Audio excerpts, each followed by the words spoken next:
Halo guys, ketemu lagi dengan Fred Channel. Apa kabar? Mudah-mudahan teman-teman semua dalam keadaan sehat-sehat saja. Tidak ada kekurangan apapun, itu harapan kami.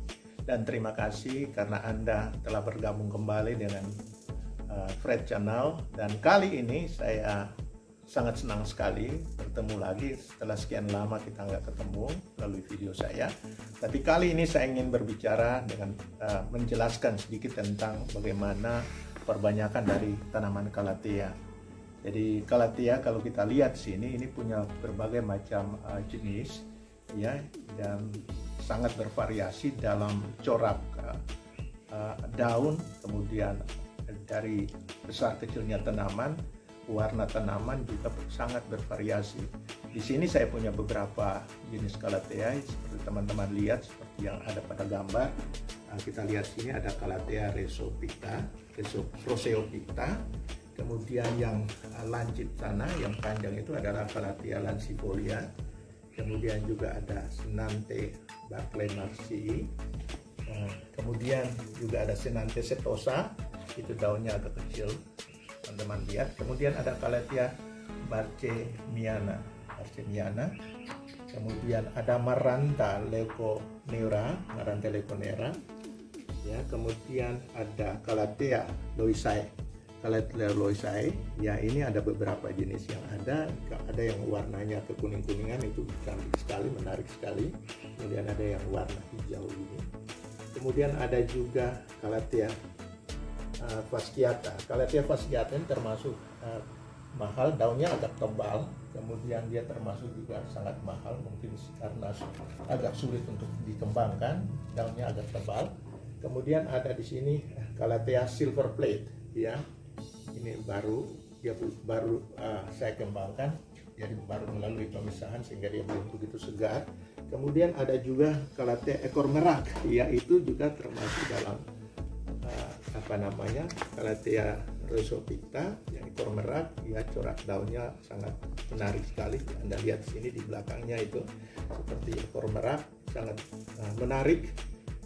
Dan umumnya Calathea ini senang dengan keadaan lingkungan yang cukup lembab, ya, dan dia senang tempat yang agak ternam sehingga dia akan tumbuh dengan baik. Dan kalau Anda lihat sini, pada waktu dia mengalami kekeringan, daunnya itu akan menutup.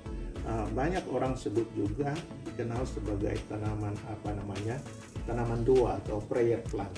Ya, pada waktu pagi dia membuka, daunnya membuka. Kemudian pada waktu malam dia atau sore hari di mana tidak ada sinar matahari lagi, dia mulai menutup, dia agak membengkok ke dalam. Ya.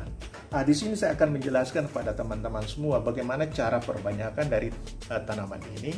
Ya, saya akan tunjukkan kepada teman-teman. Ya, ini ada 3 macam yang saya perlu perbanyak di sini, yaitu yang lancifolia, bukan lancifolia, yang ini, tanaman ini perlu diperbanyak karena sudah rimbun.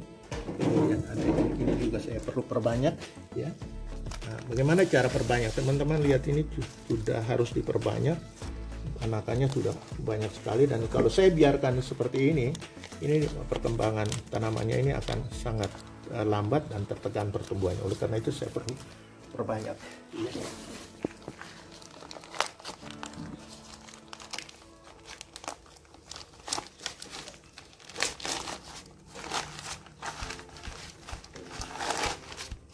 Nah, ini tanahnya sudah padat sekali, ya. Ini, ya, kelihatannya sampai daunnya sudah tembus sampai mencari jalan untuk tembus keluar karena di atasnya sudah padat. Dia coba untuk menerobos dari bawah, kadang-kadang dia bisa menembus polybag ini dan dia keluar. Nah, ini karena sudah begitu padat.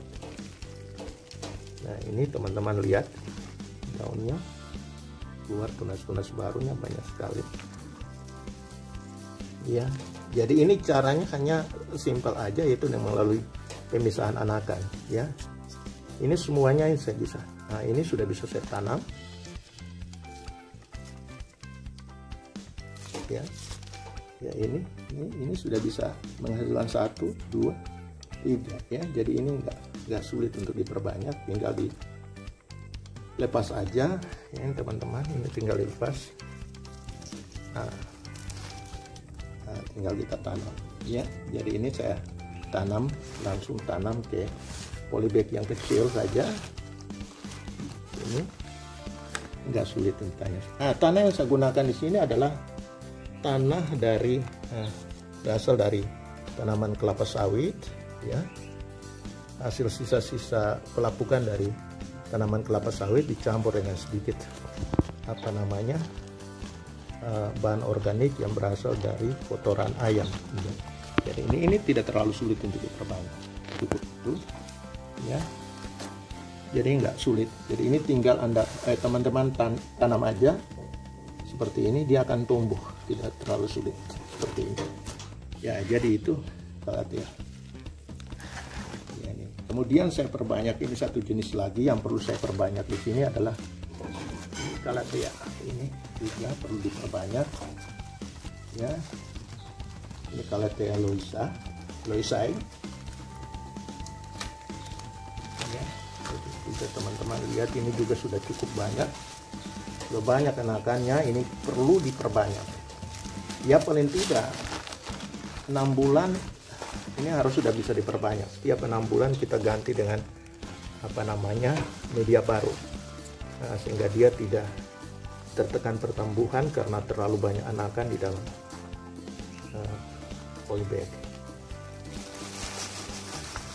Ya, ini akarnya sudah banyak sekali, memang sudah seharusnya diperbanyak. Ya, jadi sama halnya dengan Calathea yang lainnya, perbanyakannya nggak terlalu sulit. Ya, kita tidak tinggal. Ya, ini sudah tidak terlalu sulit, teman-teman lihat, inilah sudah langsung dengan ada satu anakan baru yang muncul ya.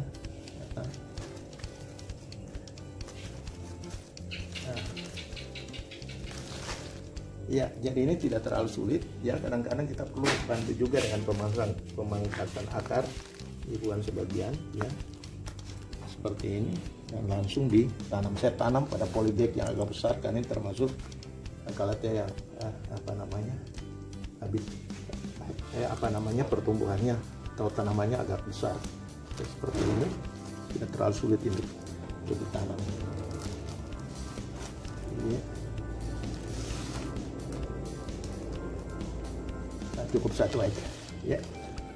Dan berikutnya saya tanam yang ini yang menarik sekali, cukup indah untuk dilihat ya teman-teman. Lihat ini, anakannya sangat menarik. Yang di bawah ini sudah ada punya beberapa anakan, 1, 2, 3 ya. Nah, ini saya perlu lakukan pemisahan juga.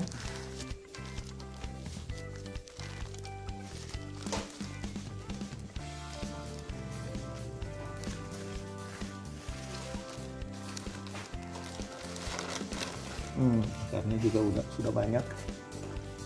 Jadi ini media yang saya pakai di sini adalah media kelapa sawit ya, dengan tambahan sedikit bahan organik dari kotoran ayam. Jadi ini tinggal langsung kita pisahkan aja. Tadinya satu tanaman, ini sekarang sudah bertunas ya. Jadi ini sudah satu tanaman. Kemudian lihat ini anakan baru yang muncul. Wow, ini menarik sekali. Sudah ada 1, 2, 3. Nah, ini bisa saya tanam, langsung saya tanam, atau saya biarkan dulu, saya tanam dalam satukan dulu ya. Ini anakan ini dalam satu polybag ya. Tinggal saya buang akar-akar yang nggak perlu penting. Bagaimana cara menanamnya? Sama dengan Calathea yang lain, akar-akar yang terlalu banyak ini kita buang ya. Kita pangkas. Kita buang. Memang tanaman akan mengalami sedikit stres, tapi dalam beberapa hari dia sudah akan kembali pulih. Jadi teman-teman lihat ya, menarik sekali daunnya. Ya, tinggal teman-teman langsung tanam di dalam polybag. Oke.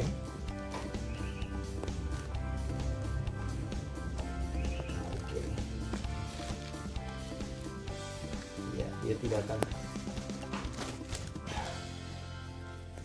mati ya, jadi tidak terlalu sulit untuk mengembangkan tanaman ini. Ya, jadi ini cara bagaimana kita memperbanyak calathea melalui pemisahan anakan ya. Jadi ini saya akan tanam kembali lagi satukan dalam polybag yang satu lagi dan membuang anakan-anakan yang tidak perlu. Jadi ini cantik sekali. Nah, sekarang cara perawatannya seperti apa?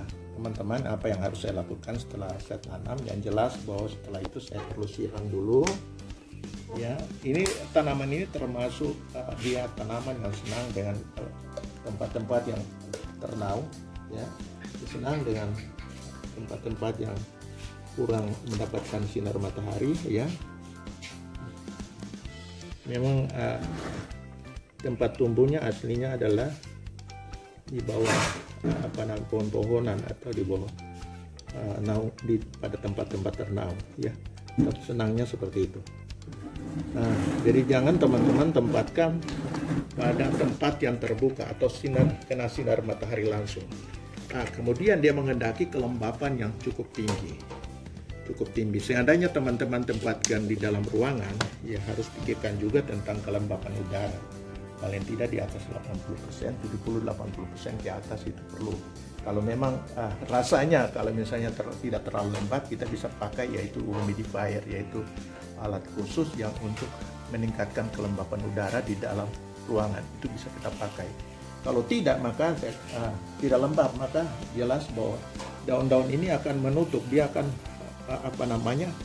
dia akan melengkung ke atas ya, atau tanah pun kering dia akan melengkung ke atas. Nah, biasanya secara alami dia melengkung ke atas itu kalau tidak ada sinar matahari. Ya, tidak ada sinar matahari, biasanya pada waktu sore hari menjelang malam dia akan membelok ke atas, dan pada waktu pagi dia akan membelok. Tapi juga tergantung juga daripada kurangnya penyiraman, itu juga akan mempengaruhi posisi daun. Jadi teman-teman, jangan terlalu banyak disiram juga ya, usahakan. Dan media yang teman-teman pakai kalau memang bisa dalam media yang porous, dalam arti kata dia tidak, kalau disiram dia cepat meresap ke dalam tanah ya, jadi tidak meninggalkan genangan-genangan di dalam polybag atau di dalam pot, itu akan mengganggu sekali pertumbuhan. Jadi itu aja beberapa syarat ya, jarang diserang oleh penyakit juga. Yang penting perhatikan kelembapan, kemudian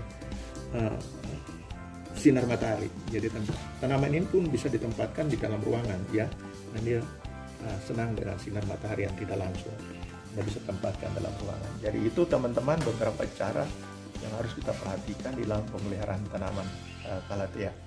Itu aja beberapa informasi bagaimana cara perbanyakan dan beberapa catatan khusus yaitu yang perlu teman-teman perhatikan dalam mengembangkan tanaman calathea. Itu aja teman-teman semua, sedikit informasi tentang calathea.